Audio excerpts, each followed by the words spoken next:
Olá pessoal, tudo bem? Bom, enquanto a gente não migra então para o Google Teams, né, a nova plataforma de ensino, a gente vai ter um período aí até quarta-feira para entrar nesse novo modelo, né? Eu vou continuar fazendo da forma que eu vinha fazendo com vocês antes, vou gravar a aula para vocês a terem, né, como base de estudo. E aí depois eu entro novamente no final da aula para tirar dúvidas de vocês, esclarecer alguma parte da matéria que eu talvez na gravação aqui não tenha ficado muito claro, né? Bom, então vamos retomar um pouquinho da aula passada.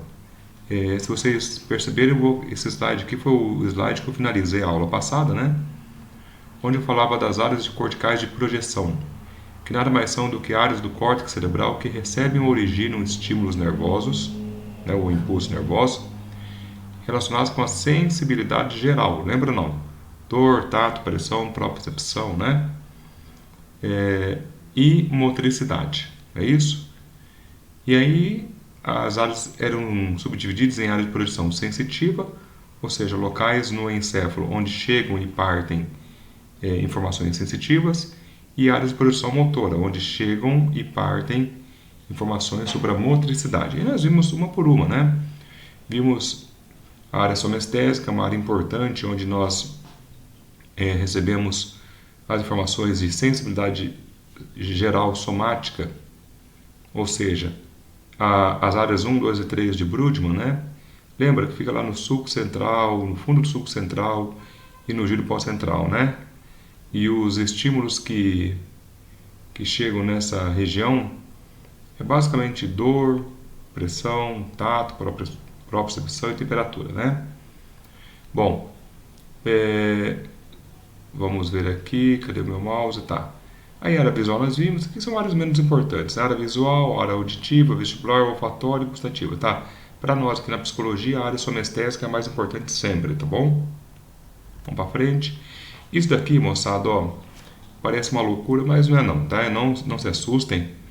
Isso aqui, se vocês olharem por baixo, aqui tem os giros e os sulcos, ó, aqui o sulco central, né? O giro pré-central, pós-central. Então aqui tem todos os giros e os sulcos que vocês já estudaram, né? E esses números grandes são as áreas de Brodmann, que estão listadas aqui ao lado, estão elencadas, né? Aqui ao lado, tá vendo só? Então, se pegar aqui, ó, área 1, 2 e 3, aqui, ó, córtex somatosensorial primário, né? Área 4, aqui, ó, 1, 2 e 3, é o giro pós-central, não é? É isso que ele falou lá atrás. Área 4, ó, córtex motor, então aqui, ó, córtex motor, e assim por diante, tá? Tudo bem ou não? Essa aqui é uma vista lateral do encéfalo, e essa aqui é uma vista medial, como se nós cortássemos o encéfalo e olhássemos ele, a metade dele por dentro, né? Ó, aqui está o diencéfalo, aqui está o corpo caloso, o fórnix, né? Aqui está o hipotálamo, aqui vai estar o tálamo, sejam aqui é o do diencéfalo. E aqui aquela parte mais em vista medial do telencéfalo também, onde os giros se continuam, né? Essa imagem aqui é uma imagem fantástica. Um pesquisador chamado Penfield, ele queria saber qual era a relação dos nossos órgãos, da nossa pele, ou seja, qual era a proporção que o nosso cérebro destinava para cada área do nosso corpo, tanto de sensibilidade como de motricidade. Então aqui, ó, aqui a gente tem o córtex sensitivo, ou seja, moçada, tem que imaginar que o olho desse cidadão dá para cá, né, que é o polo frontal, aqui é o polo occipital, não é? Então ele está olhando para lá, não é isso? Esse cérebrozinho aqui, né? E aqui então é o giro pré-central, tá vendo só aqui? O córtex motor, está indicado ali, e o azulzinho é o giro pós-central, que é o córtex sensitivo, não é? Não é aqui que está a área, o mouse, não é aqui que está a área somestésica? Aqui está a área somestésica, e aqui está o córtex motor aqui na frente, beleza? Então, ele queria ver se aqui é a área que recebe toda a sensibilidade de dor, tato, pressão, propriocepção e temperatura, o quanto disso era destinado para cada área do corpo. O quanto de neurônio, o quanto em número, em quantidade mesmo de neurônio, de área, né, de neurônio desse córtex aqui, de neurônios desse córtex, era destinado então para cada parte do nosso corpo. E aí houve uma coisa fabulosa, olha aqui, ó. Imagina então que isso aqui aqui onde estou passando o mouse agora, é o giro pós-central. Né? Aqui onde estou passando o mouse, ó. Giro pós-central. Né? Aqui é a face medial do encéfalo, aqui é a face lateral. Não é isso? E aí então, olha que interessante, ó. O quanto de neurônios aqui desse córtex somestésico ou sensorial é destinado para o nosso pé, ó, para a nossa perna, para a nossa coxa. É muito pouco, se analisar o tamanho da nossa coxa, né? Olha o tantinho de neurônios que percebem a sensibilidade da coxa. Aqui é o nosso abdômen, mamas, cabeça, um pouco da cabeça, né? Mais a região do pescoço aqui, o antebraço. Agora, olha a mão. Olha a mão, o quanto de neurônios tem para que nós tenhamos uma maior sensibilidade das mãos. Claro, né, gente? É ela que toca tudo, é ela que se antecede, é ela que sente, né? Isso aqui é maravilhoso para quando a gente lembra que aquelas pessoas que têm deficiência visual fazem leitura em braille, né? Olha o quanto de sensibilidade nós temos destinado à mão. Né? Então a mão tem uma grande representatividade no córtex sensorial, no córtex somestésico. Aí vem aqui, ó, o couro cabeludo não é pouca coisa também, ó.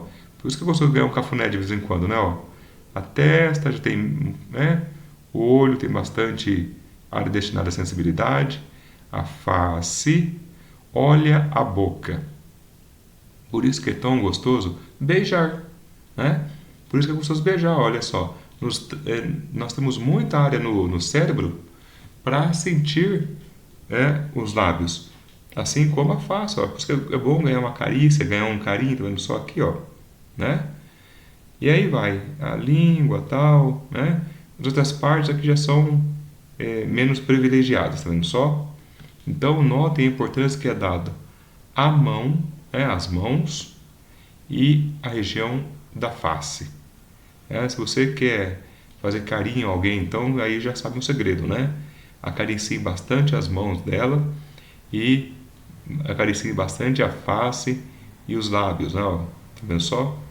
Por isso que às vezes é tão prazeroso, né? Você colocar um alimento na boca, você beijar, enfim, tá? Beleza? Agora a mesma coisa ele fez, ó, analisando o córtex motor, ou seja, o quanto de neurônio do córtex motor, né, é destinado para as diferentes partes do corpo. E coincidentemente há uma relação, tá vendo só? Olha que interessante. Ó, não tem muitos neurônios para mandar comandos para o pé, né? Até porque os movimentos não são assim tão refinados no pé, né? São menos refinados, então.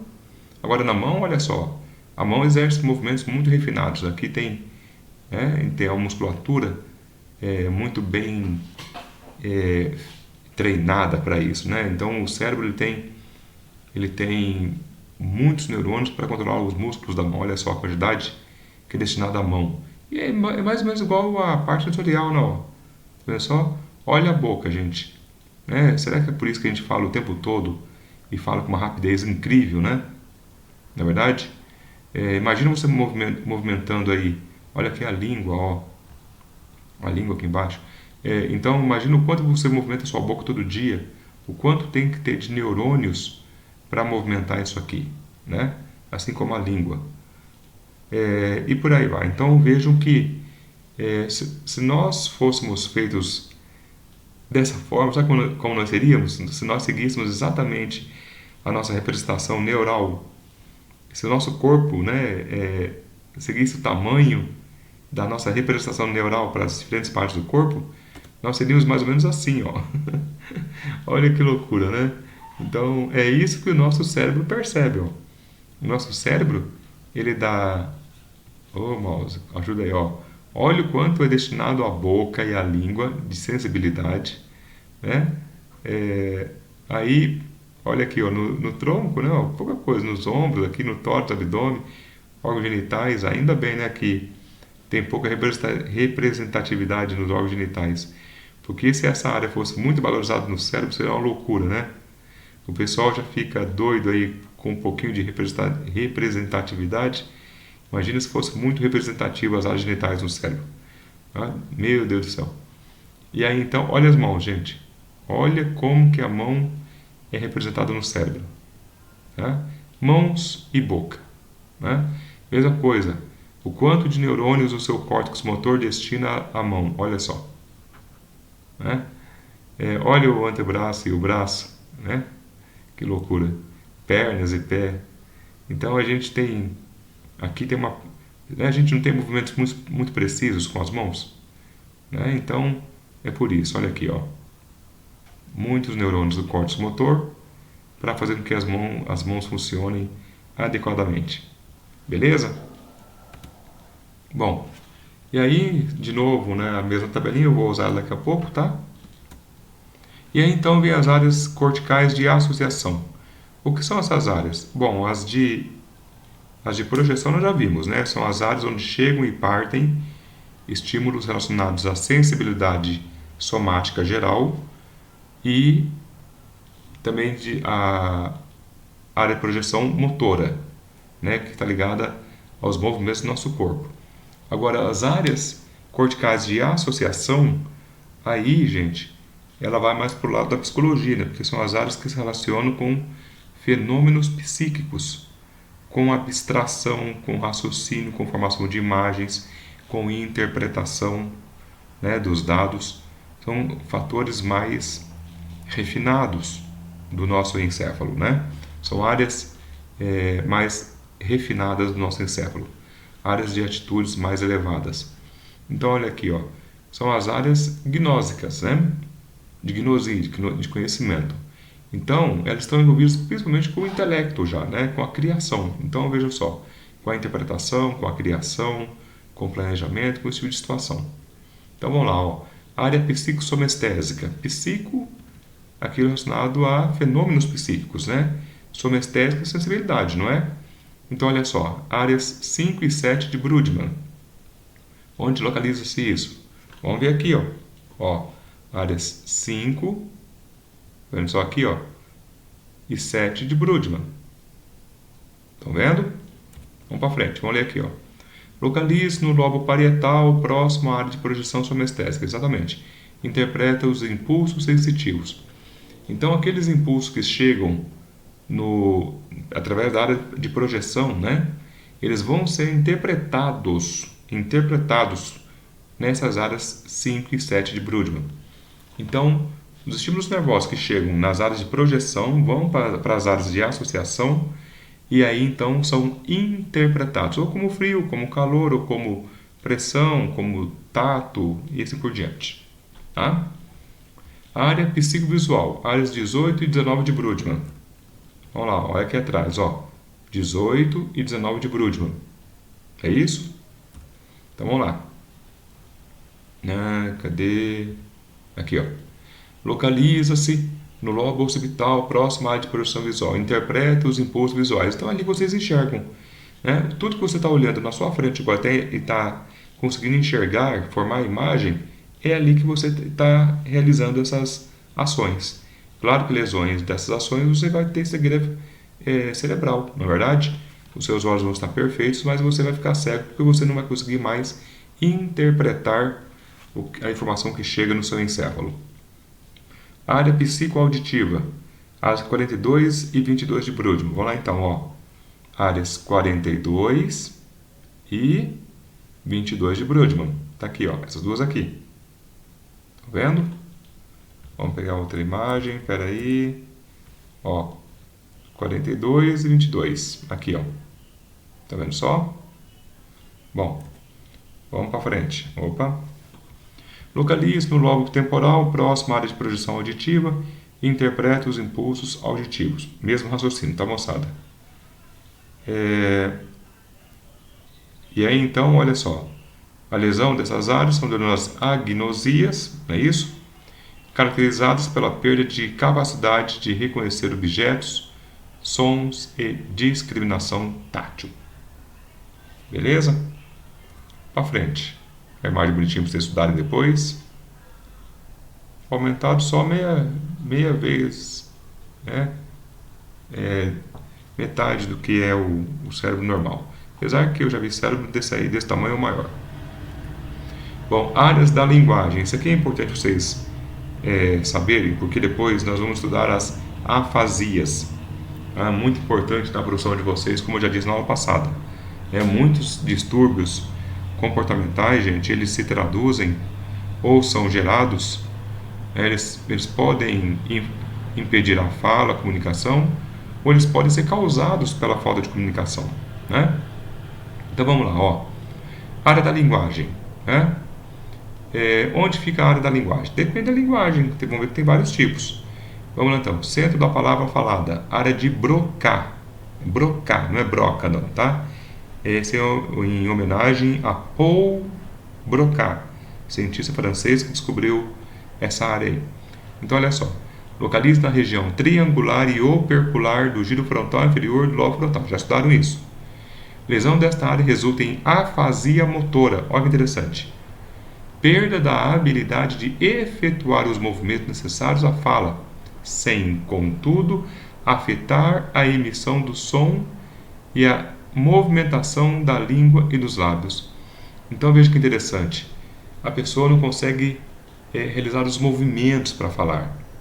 Ela até articula a língua, ela pensa corretamente para falar, mas ela não consegue movimentar os músculos para expressar a fala, né? Então acaba afetando a emissão do som. É isso? Vejam que essa perda da habilidade de efetuar os movimentos, né? Tenta falar sem movimentar a boca. É difícil, não é? Então, a emissão do som, ou seja, essa vibração gerada pelas cordas vocais na laringe, aqui no pescoço, né? A movimentação da língua, né? E por aí vai. E dos lábios, continua mexendo. O problema é que ela não consegue articular os músculos da mastigação que ela usaria para falar, né? Resumindo a história, ela não consegue articular muito bem os músculos para falar. Por isso tem essa dificuldade, né? Bom, centro da compreensão da palavra falada. Olha que interessante esse item, ó. Centro da compreensão da palavra falada. Você não está me ouvindo agora? Então, se você está interpretando o que eu estou falando, é porque essa área está em dia. Então veja só. Localize no giro temporal superior, no lobo temporal. Você já sabe onde é isso. Lesão desta área provoca surdez verbal, ou seja, a impossibilidade de compreender o sentido da palavra falada.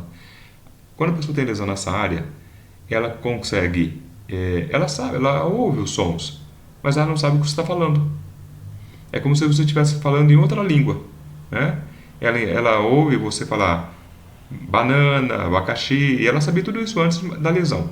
Vamos supor que ela teve lá um AVC, teve um derrame, teve um aneurisma, ou um acidente de carro, de moto, lesou essa área, né?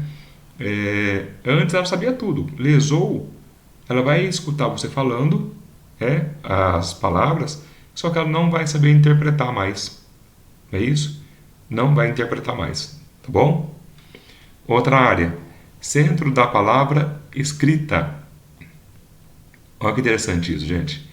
Localize no giro frontal médio do lobo frontal.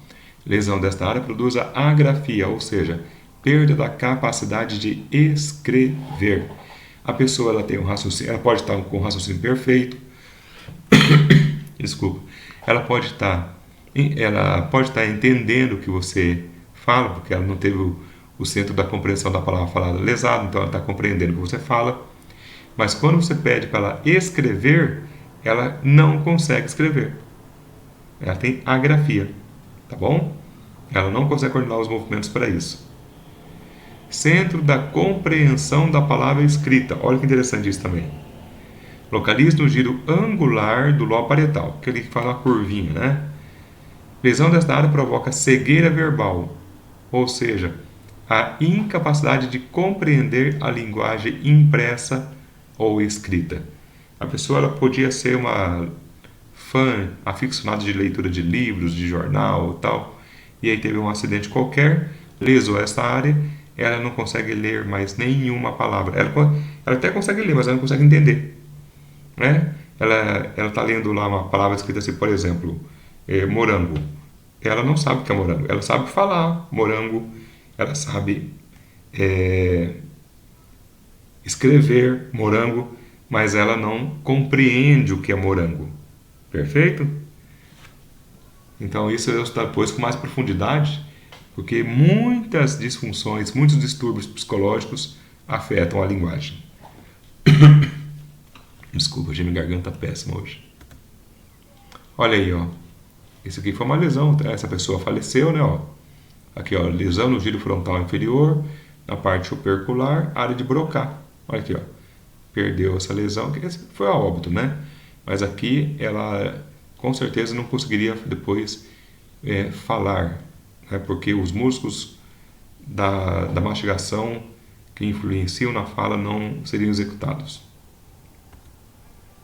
Bom, e aí tem outras áreas, né? Olha só. Aí, algumas mais importantes, outras menos importantes. A área B3 é mais uma curiosidade, que interessante, ó.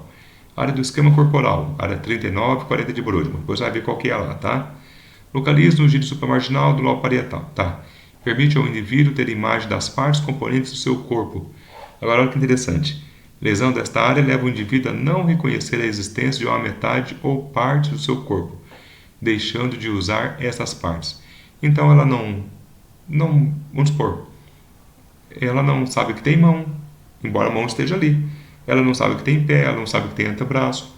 Ela não se importa em lavar, em cuidar daquela região, porque para ela não existe. É como se fosse um pedaço de alguém grudado nela. Ela não, simplesmente ela não percebe aquela parte. A área da memória, importante para nós, tá? Importante para nós na psicologia. Vocês vão ver que muita coisa do sistema límbico, das nossas emoções, estão relacionadas à memória. Óbvio, né? É só a gente lembrar de alguém que a gente não gosta que vários sentimentos, várias emoções despertam, na verdade? É um exemplo, tá? Então, olha só, a área da memória ainda não está totalmente determinada. Olha que maluquice, nos dias de hoje ainda, hein? Memórias recentes parecem ser processadas no hipocampo. O hipocampo, deixa eu ver se eu acho para vocês aqui. Olha aqui, ó, que bonitinho, ó. Aqui é o sistema límbico, nessa região aqui, vocês vão ver. O hipocampo, gente, é aqui, ó. Tá vendo só? Essa área, alguns autores chamam de giro do hipocampo. É um giro bem interno no cérebro ali, tá? Olha só. Então aqui que fica a memória de curto prazo nossa. Vamos voltar lá. E aí, tá, no hipocampo do lobo temporal. Então aquela memória que você aprende hoje e já usa amanhã, sabe aquela quando você vai ter uma prova que você decora um negócio um dia antes e aí no dia seguinte você lembra, mas depois já de uma semana você não lembra mais? Então, ela está guardada no hipocampo. São memórias de curto prazo, né? Sabe-se que a memória de fatos antigos, olha só, fatos antigos não acontece no hipocampo, mas provavelmente depende de territórios corticais mais amplos, ou seja, aí sai lá daquela área profunda do hipocampo e vai para o córtex cerebral, no telencéfalo. Isso mais onde? Em várias partes. É interessantíssimo isso. Quando você pede para uma pessoa que está fazendo uma ressonância magnética lembrar de um fato passado, várias áreas começam a piscar no aparelho, porque várias áreas do córtex são ativadas. Então, e isso pode mudar de pessoa para pessoa, o pior é isso. Então, parece que não conseguiram ainda determinar áreas precisas no cérebro para memórias de longo prazo, tá? O que a torna muito mais complexa, né?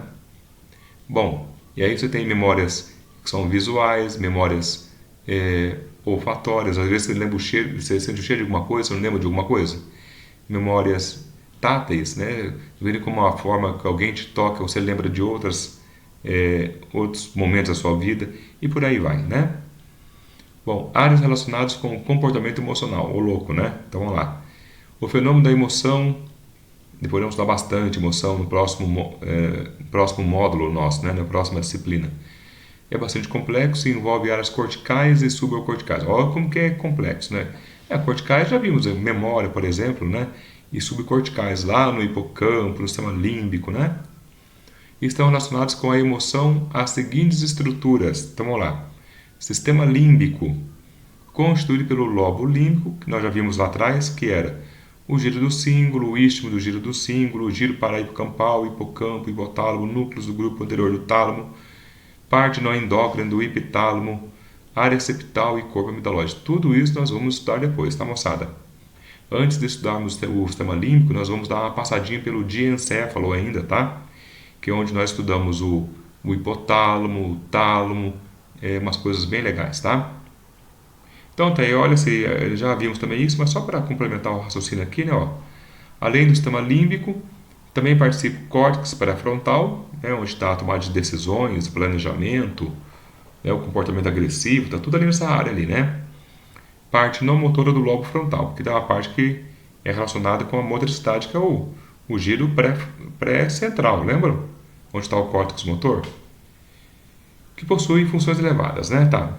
Neles processa o pensamento lógico, julgamento, intuição, precisão, decisão e iniciativa, tá?